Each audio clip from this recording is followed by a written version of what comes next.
जय हिंद दोस्तों, welcome to Dixit tutorials. It is India's learning platform और दीक्षित ट्यूटोरियल्स आपके उज्जवल भविष्य की कामना करता है। कल हमने देखा था डच डच हमने पढ़ा था कल, और कल हमने वीओसी और ईस्ट इंडिया कंपनी मैंने बताया था। ये डच की कंपनी है, डच कंपनी। और ये मैंने बताया था क्या, ईस्ट इंडिया कंपनी, किसकी? अंग्रेजी कंपनी। इसमें मैंने आपको बताया था कि ये सरकार का हस्तक्षेप रहता था, इसमें शेयर होल्डर्स रहते थे, निजी व्यापारी रहते थे। मैंने आपको कल बताया था कि इसमें कौन रहते थे? निजी व्यापार। इसमें सरकार का हस्तक्षेप था। तो आज हम ईस्ट इंडिया कंपनी, अंग्रेज की जो ईस्ट इंडिया कंपनी थी, आज हम उसके बारे में पढ़ेंगे और उस जानेंगे, क्योंकि अंग्रेजों ने हमारे देश पर बहुत शासन किया है। जैसा कि आप भी जानते हैं, हम भी जानते हैं, ईस्ट इंडिया कंपनी का हमेशा बोलबाला रहा है इंडिया पर, क्योंकि इसके बाद फ्रांसीसी भी आते हैं। फ्रांसीसी भी जो कंपनी रहती थी, उनका भी इतना बोलबाला नहीं रहा कि जितने टाइम तक ईस्ट इंडिया कंपनी ने अपना बोलबाला रखा है। क्योंकि सबसे पहली बात क्या थी कि ईस्ट इंडिया कंपनी जो थी उसमें सरकार का हस्तक्षेप कम, शेयर होल्डर्स देश में, शेयर होल्डर्स। अब मैंने कल आपको बताया था, मैंने बताया भी था कि 150 और 100 रुपए वाला एग्जांपल मैंने आपको कल बताया था या नहीं, जो बीवी वाला वो वाला। तो क्या था इसमें, क्या कि सरकारी हस्तक्षेप रहता था, किसी निजी व्यक्ति का निजी स्वार्थ सिद्ध नहीं हो पाता था, इसलिए भ्रष्टाचार ज्यादा होता था। लेकिन इसमें क्या है कि इसमें सरकार का हस्तक्षेप न्यूनतम हुआ और शेयर होल्डर्सों की भूमिका ज्यादा रही। अगर जिस व्यक्ति को कहते हैं ना, निजी व्यक्ति हमेशा सुविधाएं देता है, तो सुविधाओं देने के बदले वो अपना क्या करता है, स्वार्थ भी सिद्ध करता है। तो आज हम आपको बताएंगे ईस्ट इंडिया कंपनी के बारे में, उनका आगमन करवाएंगे, कंपनी कब बनी, कैसे बनी, क्यों बनी, इसका मोटिव क्या था, लेकिन उसने शासन क्यों किया, अपना राजनीतिक या आर्थिक स्थिति को कैसे सुदृढ़ बनाया, आज हम इसके बारे में बताएंगे। तो सबसे पहले मैं आपको बता दूं, ईस्ट इंडिया कंपनी 1600 में इसकी स्थापना होती है। कब होती है ईस्ट इंडिया कंपनी की? तब जो महारानी एलिजाबेथ प्रथम, कितने, महारानी एलिजाबेथ प्रथम थी उस टाइम, जिस टाइम ईस्ट इंडिया कंपनी की स्थापना होती है, ईस्ट इंडिया कंपनी की स्थापना होती है जब कौन था? महारानी एलिजाबेथ प्रथम। महारानी एलिजाबेथ प्रथम के ठीक है, महारानी एलिजाबेथ फर्स्ट थी, महारानी एलिजाबेथ प्रथम थी, तब ईस्ट इंडिया कंपनी की स्थापना की जाती है। तो ये क्वेश्चन बनता है कि उस टाइम महारानी, ऑप्शन आता है कि महारानी एलिजाबेथ प्रथम थी या फिर चार्ल्स था, कौन कि ईस्ट इंडिया कंपनी की स्थापना के टाइम पे कौन था? एलिजाबेथ, महारानी एलिजाबेथ प्रथम थी या चार्ल्स था? तो हमेशा ये टॉपिक ध्यान रखना, एग्जाम पॉइंट ऑफ व्यू से बहुत इंपॉर्टेंट है कि महारानी एलिजाबेथ प्रथम थी। अब मैं आपको बता दूं, महारानी एलिजाबेथ प्रथम थी, तो उन्होंने क्या किया, ईस्ट इंडिया कंपनी को विशेषाधिकार जो दिया गया था, वो दिया गया था शुरुआत के 15 वर्ष के लिए। ठीक है, ये हमेशा याद रखना है। ये क्वेश्चन भी पूछा जाता है कि जब विशेषाधिकार दिया गया था, एकाधिकार दिया गया था इसकी कंपनी सरकार की तरफ से ईस्ट इंडिया कंपनी को, तो शुरुआती प्रथम 15 वर्ष के लिए इनको अनुमति प्रदान की गई थी, जिसको हम चार्टर बोलते हैं। एक चार्टर पेश हुआ था, चार्टर मतलब होता है अनुमति प्रदान करना, अनुमति। ठीक है, एक अनुमति दी गई थी 15 वर्ष के लिए। ठीक है, अनुमति दी गई थी 15 वर्ष के लिए, बट 1609 में 15 वर्ष पूर्व पहले ही 15 वर्ष पूरे भी नहीं हुए थे कि 1609 में एक और चार्टर पेश होता है, एक चार्टर पेश होता है, और इस ईस्ट इंडिया कंपनी को अनिश्चित काल के लिए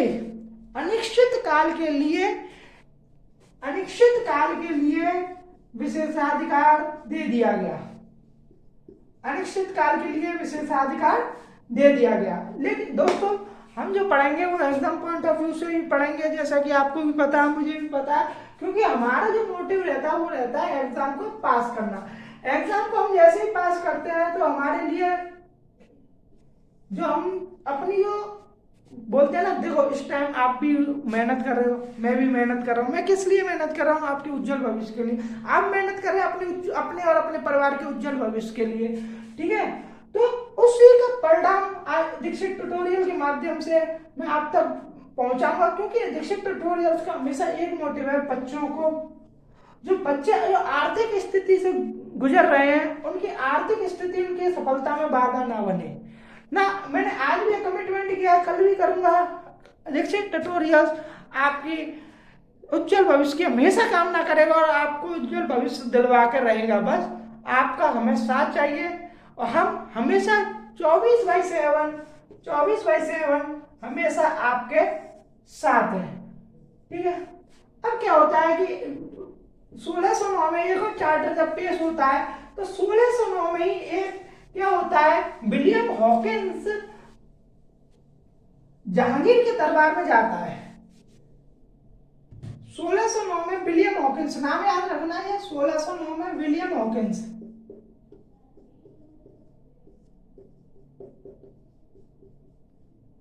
विलियम हॉकिंस कहाँ जाता है? जहांगीर के दरबार में जाता है।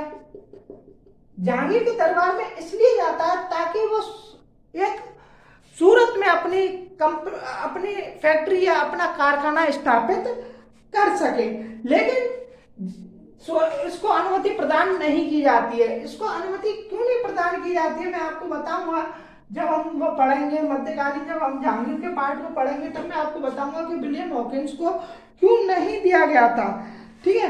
तो सूरत में जब कारखाना खोलने की अनुमति प्रदान नहीं की गई थी तो फिर क्या होता है, 1611 में, हमेशा याद रखना, 1611 में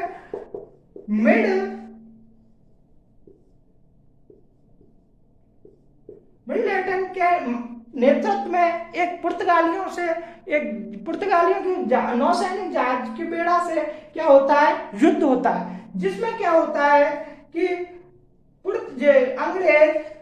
अंग्रेज जो मिडलटन के नेतृत्व में जो लड़ रही थी, क्या होता है, ये विजयी हो जाती है, ठीक है। 1611 की बात है, ठीक है।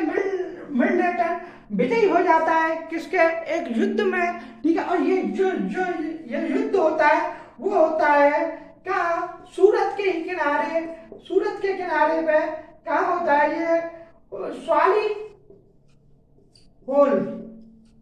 ये हमेशा क्वेश्चन बनता है कि स्वाली होल कहाँ पर है। सूरत के पास है स्वाली होल, एक जगह है जहां पर लड़ाई होती है। और ऐसे विजयी जब मिडलटन जब ये विजयी हो जाता है तो जहांगीर इसकी सफलता से बड़ा बोलते हैं ना एक तरह से कि अट्रैक्टिव हो गया, वाह यार क्या जीता है। तो बस वही अट्रैक्शन जहांगीर को हो गया और जहांगीर ने फिर क्या हुआ, 1613 ईस्वी में सूरत में कारखाना खोलने की अनुमति प्रदान कर दी। 1611 में युद्ध होता है, देखिए मैं आपको पूरा एक बता दूं, 1609 में विलियम हॉकिंस गया, 1611 में युद्ध हुआ, 1613 में सूरत में कारखाना खुल गया। क्या ये बता सकते हो कोई, क्या ये सूरत में पहला कारखाना था? क्या अंग्रेजों ने इससे पहले कोई और कारखाना खोला था? जी हाँ, खोला था। 1611 में ही मसूलीपट्टनम में इन्होंने कारखाना स्थापित कर चुके थे, ठीक है। 1613 में जब इन्होंने सूरत में जो कारखाना खोला, उससे पहले मसूलीपट्टनम में भी कारखाना खोल चुके थे। अब इनका जो अंग्रेजों का हमेशा क्या रहता था, हमेशा ये 4 चीजों को फॉलो करते थे अंग्रेज। आपको भी पता, मुझे भी पता है कि ये सिर्फ 4 चीजों को फॉलो करते थे। वो 4 चीज क्या थी? पहली चीज करते थे चेतावनी, दूसरा एकाधिकार स्थापित करने के लिए जो 4 चीजें जरूरी होती हैं वो उन्होंने कहते ना, साम दाम दंड भेद सब अपना दो, बस अपना काम बनना चाहिए। सिर्फ ऐसे ही क्या करते हैं, पहले चेतावनी है, दूसरे नंबर पर क्या होते हैं? संधि। तीसरे नंबर षड्यंत्र। चौथे नंबर पर क्या है? आक्रमण। चार चीजों के उस पर रहते थे कि कैसे भी करके इन चार चीजों के माध्यम से अब उसमें एक अधिकार स्थापित किया जा सके। या तो वो चेतावनी से मान जाए, या फिर संधि से मान जाए, या षड्यंत्र से मान जाए, या आक्रमण से मान जाए। इसका मैं आपको बता दूं कि षड्यंत्र, और मैं आपको बता दूं, देखो मैड्रिड की संधि, उन्होंने पुर्तगालियों से मैड्रिड की संधि की थी। किसकी संधि की थी? मैड्रिड।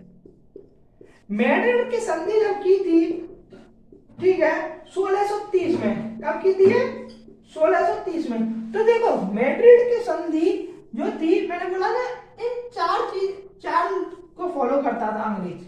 या तो वो चेतावनी से मान जाए, या संधि से हो जाए, या षड्यंत्र से काम हो जाए, आक्रमण से काम, कुछ भी करो, कैसे भी करो, अपना काम बनता, अपना काम बनता, भाड़ में जाए जनता, बोलते हैं ना।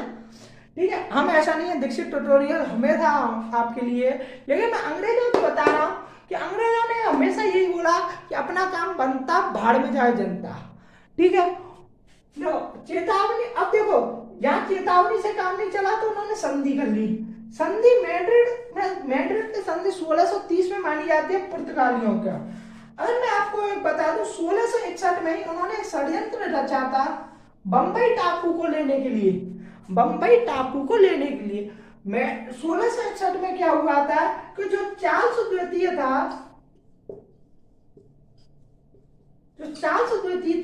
उसने जो शादी कर ली वो किससे करती? पुर्तगालियों से। पुर्तगाली की राजकुमारी से शादी कर ली। ठीक है, चार्ल्स द्वितीय ने क्या बोला? पुर्तगाली की राजकुमारी से जब शादी कर ली 1661 में, और दहेज के रूप में चार्ल्स द्वितीय को दहेज के रूप में क्या मिला? बंबई टापू मिल गया। क्या मिल गया? बंबई टापू। दहेज के रूप में बंबई टापू मिल गया, और इसने फिर इस बंबई टापू को ईस्ट इंडिया कंपनी को एक रेंट पे दे दिया 10 पौंड। ठीक है, तो क्या करता है कि ईस्ट इंडिया कंपनी इसको 10 पौंड देती है। किसको देती है? चार्ल्स द्वितीय को। 10 पौंड बहुत ही न्यूनतम राशि होती है। ठीक है, लेकिन मैंने बोला ना किसके? ये षड्यंत्र। तो इस षड्यंत्र का एक उदाहरण था, ये क्या था? पुर्तगाली की राजकुमारी से शादी करना ताकि दहेज के रूप में बंबई टापू मिल जाए। बंबई टापू को इन्होंने अपना एक मैन बनाया, और उन्होंने क्या किया, जो सूरत में जो मुख्यालय था उसको कहाँ ले गए? बंबई ले गए। बंबई ले गए, सूरत में जो मुख्यालय था वो बंबई ले गए। लेकिन ये कब ले गए? ये आता है कि ये कब ले गए, तो 1687 में सूरत से अपनी जो मुख्यालय को कहाँ ले गए? बंबई। तो मैं आपको बता दूं कि षड्यंत्र और आक्रमण, संधि, चेतावनी, ये मैंने आपको चारों पॉइंट समझ में आ गए होंगे। एक इसका षड्यंत्र का मैंने आपको बता दिया, संधि का मैंने बता दिया, संधि का मैंने आपको बताया था मैड्रिड की संधि। ठीक है, 1630 में। और मैड्रिड की संधि एक और संधि करते हैं पुर्तगालियों के बीच में ही। ठीक है, तो धीरे धीरे होता है। ठीक है, उन्होंने संधि का ज्यादा प्रयोग किया, उन्होंने षड्यंत्र का प्रयोग किया, उन्होंने आक्रमण का प्रयोग किया, उन्होंने चेतावनी का प्रयोग किया। अब आप बोलते होंगे सर आप 3 या 4 बार क्यों बोलते हैं? क्योंकि मैं क्या चाहता हूं कि आप रटो नहीं, उसको क्लास में ही समझो। मैं 3 या 4 बार नहीं बोलता। क्यों बोलता हूँ? सिर्फ आपकी वजह से, क्योंकि आपको एक जीएस नहीं पढ़नी, आपको हिस्ट्री नहीं पढ़नी, आपको क्या पढ़ना है? और भी सब्जेक्ट पढ़नी है। जैसे आपको रीजनिंग भी पढ़नी होती है, आपको मैथ भी पढ़ना होता है, आपको इंग्लिश भी पढ़नी पड़ती है, आपको करंट अफेयर्स का सेशन भी लेना पड़ता हो। आप करंट अफेयर्स आप लोग पढ़ते हो, ठीक है, करंट अफेयर्स आप पढ़ते हो, ठीक है, मैथ आप पढ़ते हो, रीजनिंग आप पढ़ते हो, ठीक है। देखो मैथ में आपको क्या क्वेश्चन सॉल्व करने होते हैं, रीजनिंग में आपको क्वेश्चन सॉल्व करने होते हैं, ठीक है, और आपको इंग्लिश में भी पढ़ना होता है। इंग्लिश में पढ़ना, कोई भी अगर वनडे एग्जाम है, मोस्टली वनडे एग्जाम्स में हिंदी भी आती है, ठीक है, ठीक है, मोस्टली तो आपको हिंदी भी पढ़ने पड़ते हैं। मतलब आपको एक ओवरऑल हर सब्जेक्ट पढ़ना पड़ता है। तो इसलिए मैं नहीं चाहता कि आपका ज्यादा समय बर्बाद हो। क्योंकि मैथ प्रैक्टिस मांगती है, रीजनिंग प्रैक्टिस मांगती है। अब आपने बोला कि ईस्ट इंडिया कंपनी की स्थापना कब हुई, क्वेश्चन आया स्थापना कब हुई, आया कि नहीं? ठीक है, अब ऑप्शन में 1600, ऑप्शन में 1619, ऑप्शन में 1632, 22 और 1632। ठीक है, अब देखो डायरेक्ट आपने बोला कि ईस्ट इंडिया कंपनी की स्थापना कब हुई, डायरेक्ट हर कोई बता देगा 1600 में। ठीक है, अगर कहीं मैथ का क्वेश्चन आ गया तो आपको सॉल्व करने में कम से कम आपको 40 से 55 सेकंड लगते हैं। ठीक है, तो अब कहाँ आपका 40 से 55 सेकंड लग रहा है और कहाँ आपका 2 सेकंड में क्वेश्चन बन रहा है कि नहीं? तो इसलिए मैं चाहता हूं कि आप प्रैक्टिस पे ज्यादा फोकस करें। इसको तो मैं क्लास में ही आपको याद करा दूंगा, लेकिन इसके लिए आपको रेगुलर क्लास लेनी पड़ेगी, क्योंकि दीक्षित ट्यूटोरियल हमेशा आपके उज्जवल भविष्य की कामना करता है। अब मैं आपको बता दूं कि 1615 में एक सर थॉमस लो करके आता है, वो भी जहांगीर के दरबार में जाता है 1615 में। सर थॉमस लो ये भी जहांगीर के दरबार में जाता है, जहांगीर के दरबार में ये कब तक रहता है, 1619। ये क्वेश्चन बन के आया कि सर थॉमस रो जहांगीर के दरबार में कब से कब तक रहा था, टाइम पीरियड पूछा गया था। 1615 से 1619 तक ये रहा था। तो इसमें क्या हुआ, वाणिज्यिक संधि करने में ये नाकाम रहा। जो सर थॉमस रो था वाणिज्यिक संधि करने में नाकाम रहा, लेकिन इसके बाद भी इसने कुछ क्षेत्रों में इसने विशेषाधिकार प्राप्त कर लिए थे। क्या कर लिए थे इसने, विशेषाधिकार प्राप्त कर लिए थे। किसने, सर थॉमस रो ने। 1615 से 1619 तक वो रहा था। ऐसे ऐसे समय बढ़ता गया और इन्होंने अपनी एक स्पष्ट नीति इन्होंने बना ली थी कि अब इनको व्यापार के लिए एकाधिकार स्थापित करना है, और इसी के चलते उन्होंने 1622 में आपको बता दूं, देखो 1619 तक तो थॉमस रो रहा था, तो ठीक है 1622 में ओमड़पुर पर कब्जा कर लिया। सुनो, ये क्वेश्चन में आया है, सन 2015 के क्वेश्चन में ये आया है। ओमड़पुर को तो मैं बता रहा हूं, ओमड़पुर को तो बहुत लोगों ने सुना भी नहीं था। ठीक है, और इसमें बोल दिया गया था कि ईस्ट इंडिया कंपनी ने ओमड़पुर पर कब कब्जा किया।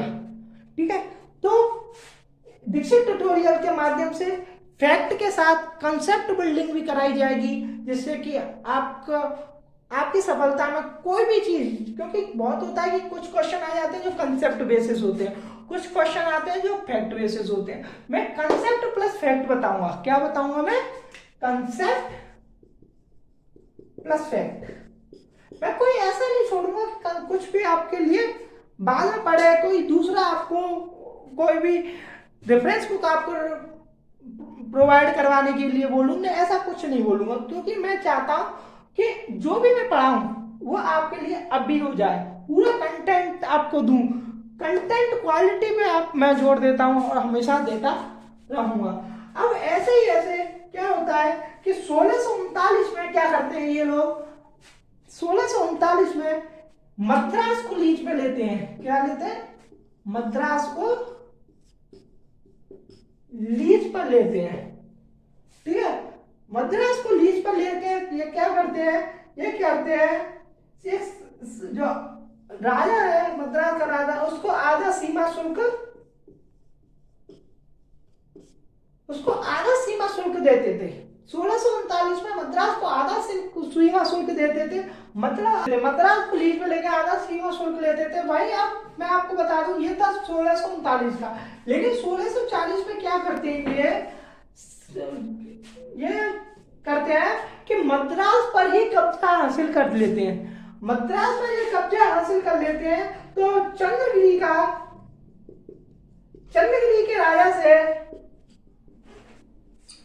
चंद्रगिरी के राजा के पास मद्रास था, मद्रास से 1640 में मद्रास को ये छीन लेते हैं। इनका छीनने का जो पर्पस रहता था वो एक ही था, एक ही इनका मोटिव था कि कैसे भी करके एकाधिकार स्थापित किया जाए। जैसे जैसे एकाधिकार स्थापित किया जाएगा इनका वर्चस्व बढ़ता जाएगा, ठीक है। तो जो क्या चाहते थे कि हर तरह से कि कैसे भी करके मुनाफा हो। अब होता है तो जो निजी व्यक्ति है, कोई निजी व्यापारी है, ठीक है, कोई निजी व्यापारी, ठीक है, कोई निजी व्यापारी क्या करता है, अपने हित के बारे में सोचेगा, सोचता ना, निजी व्यापारी अपने हित के बारे में सोचेगा, ठीक है।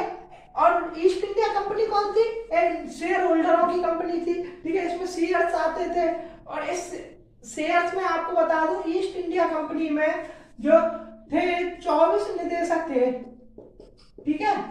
और हर इन 24 निदेशकों का क्या होता था, एक आम सभा के माध्यम से चुनाव होता था। उन आम सभा में शेयर होल्डर्स रहते थे, ठीक है। जो आम सभा रहती थी, ठीक है, शेयर होल्डर्सों की एक आम सभा रहती थी जिसमें ईस्ट इंडिया कंपनी के इन निदेशकों का हर वर्ष चुनाव किया जाता था, ठीक है।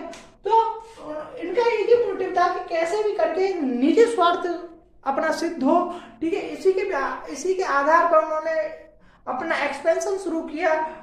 1640 में चंद्रगिरी के राजा को हराकर उन्होंने क्या किया, मद्रास पर कब्जा कर लिया। अब मैं आपको इसी के आगे बता दूं कि फर्रुखसिंह, आपने नाम सुना होगा, औरंगजेब के मरने के बाद फर्रुखसिंह शासक बना था, मुगल शासक। उन्होंने क्या किया, मुगल शासक फर्रुखसिंह ने 1717 में फर्रुखसिंह ने क्या किया, 1717 में एक फरमान जारी कर दिया। एक फरमान जारी कर दिया, उसमें इन्होंने क्या बोला कि जो ईस्ट इंडिया कंपनी है उसको एक तरह से बंगाल पर एकाधिकार स्थापित करने का मौका दे दिया, ठीक है। मात्र निजी स्वार्थ के लिए, ये निजी स्वार्थ के लिए जो उन्होंने इतना बड़ा जो षड्यंत्र रचा था उसमें फर्रुखसिंह फंस गया।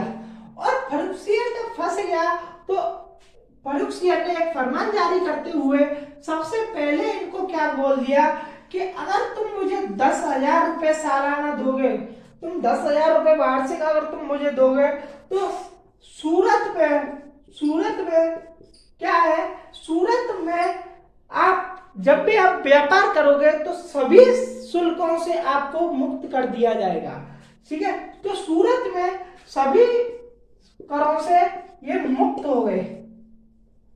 10,000 वार्षिक रुपए उनको देने थे। और क्या हुआ, दूसरे नंबर कि अगर 30,000 रुपए वार्षिक रुपए दोगे, 30,000 रुपए अगर वार्षिक दोगे तो बंगाल पर आप एकाधिकार स्थापित कर सकते हो, मतलब बंगाल पर आप व्यापार में एकाधिकार स्थापित किया जा सकता है। तो बंगाल में इन्होंने एकाधिकार स्थापित कर लिया। अब भाई अगर तीसरा मैं देखूं तो तीसरा जो बंबई में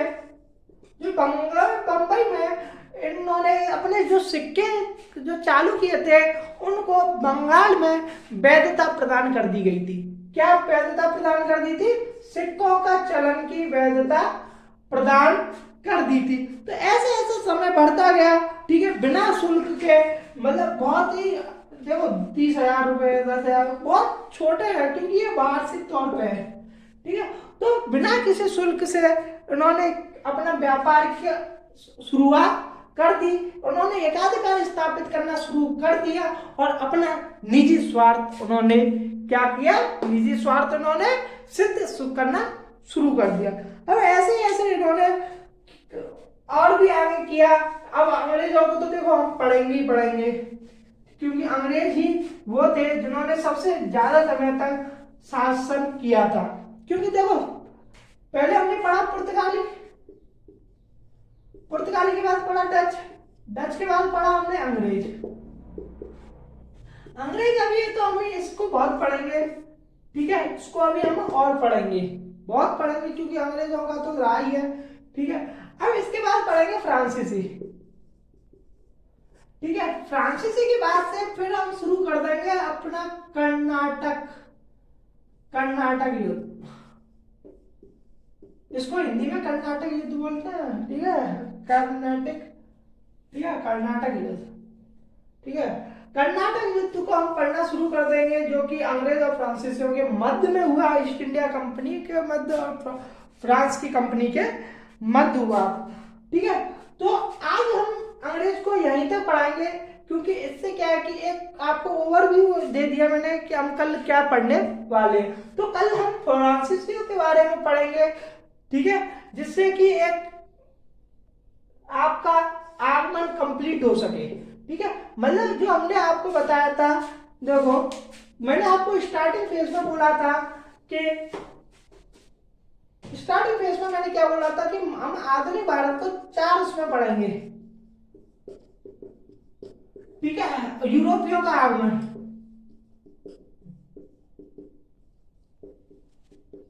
ये कल कंप्लीट हो जाएगा फ्रांसीसी का, ठीक है। फिर उसके बाद से हमारा क्या शुरू हो जाएगा, ब्रिटिश प्रसार। ब्रिटिश प्रसार कैसे इन्होंने अपना प्रसार बढ़ाया, कैसे अपने आप को साम्राज्य का विस्तार किया, ठीक है। फिर हमारा ये पार्ट शुरू हो जाएगा। तो कल हमारा पार्ट 1 जो हमने बाइफरकेट किया था आधुनिक भारत को, तो उसका पहला पार्ट खत्म हो जाएगा। तो ऐसे ही एक मजेदार तरीके से एक जीएस पढ़ने के लिए या फिर और कोई भी सब्जेक्ट, मैथ हो या रीजनिंग हो, अपने कॉम्पिटिटिव एग्जाम का सफर दीक्षित ट्यूटोरियल के साथ अपना आगे बढ़ाए, ठीक है, अपने कदम आगे बढ़ाए दीक्षित ट्यूटोरियल्स के साथ, जिससे कि क्या आपका एक उज्जवल भविष्य एक स्थापित किया जा सके। आपका और आपका परिवार, आपका मोहल्ला, आपका गांव, आपका ब्लॉक, आपका शहर, आपका देश आप पर गर्व महसूस कर सके। तो दीक्षित ट्यूटोरियल के माध्यम से हम आपको हर उस कॉम्पिटिटिव एग्जाम में सफल करवा के रहेंगे, ये हमारा प्रण है। बस आप एक प्रण लीजिए कि दीक्षित ट्यूटोरियल्स के साथ आपको बने रहना है। तो आज इस दीक्षित ट्यूटोरियल्स को के लेक्चर को हमेशा लाइक करें, अपने दोस्तों के साथ शेयर करें, कमेंट करके अपने डाउट जरूर पूछा करें, जिससे कि क्या हमें भी पता चले कि हाँ दीक्षित ट्यूटोरियल्स का जो बंदा है, जो ट्यूटोरियल्स का जो स्टूडेंट्स हैं वो पढ़ रहे हैं, मन लगा के पढ़ रहे हैं, ठीक है। कोई भी डाउट हुआ करे तो आप कमेंट बॉक्स में छोड़ दिया करो, या फिर टेलीग्राम जो ग्रुप, जो कि आज कल किसी टेक्निकल वजह से ऐड नहीं हो पाया, पिन नहीं हो पाया कमेंट बॉक्स में, उसको आज हम करवा देंगे, ठीक है। तो शेयर करें, लाइक करें, फॉलो करें और सब्सक्राइब करें। जय हिंद, जय भारत।